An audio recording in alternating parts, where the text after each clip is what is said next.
সূর্যপুর রাজ্যে ছিল এক রানী মালতী। তার কাছে ছিল এক জাদুর আয়না, যে শুধু সত্যি কথাই বলত। আয়না আয়না বলতো জগতে সবচেয়ে সুন্দর কে?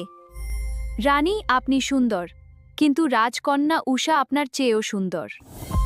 রানী সহ্য করতে পারল না, সে ডাকল ধূর্ত মন্ত্রীকে। ওই উষাকে রাজ্য থেকে তাড়াও, এমন ব্যবস্থা করো যাতে কেউ জানতে না পারে। অন্যদিকে রাজকন্যা উষা ছিল সবার প্রিয়। তার মন ছিল ফুলের মতোই সুন্দর। আহা, কি সুন্দর সকাল।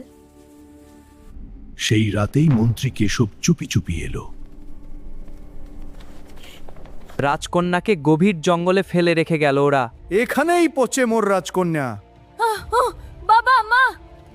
পরদিন দুষ্টু রানী তার বোনঝি চন্দ্রাকে নকল উষা সাজিয়ে রাজসভায় নিয়ে আসে। আমার মেয়ে উষা অসুস্থতা থেকে ফিরেছে, এই আমার আসল রাজকন্যা। কিন্তু আসল রাজকন্যা তো কাটা চামচ ছাড়া খেত না।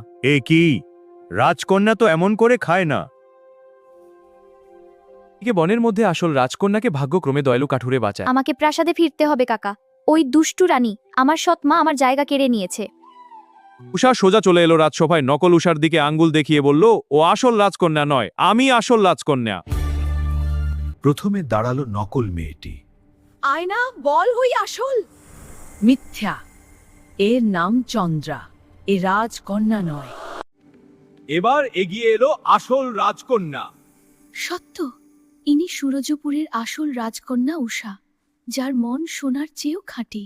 দুষ্টু রানী মালতীর চক্রান্তে মন্ত্রী উষাকে বনে ফেলে এসেছিল। সত্যের সামনে মিথ্যার হার হলো। নিয়ে যাও রানীকে এখান থেকে। দুষ্টু রানী মালতী, রাজার আদেশে আপনাকে বন্দী করা হলো। আসল রাজকন্যা ফিরে পেয়ে পুরো রাজ্য মেতে উঠল উৎসবে। ভাবেই মিষ্টি বলা আয়না প্রমাণ করলো সত্যের জয় সবসময়। তুমি সত্যি বলো, তাই তুমি আমার সবচেয়ে প্রিয়।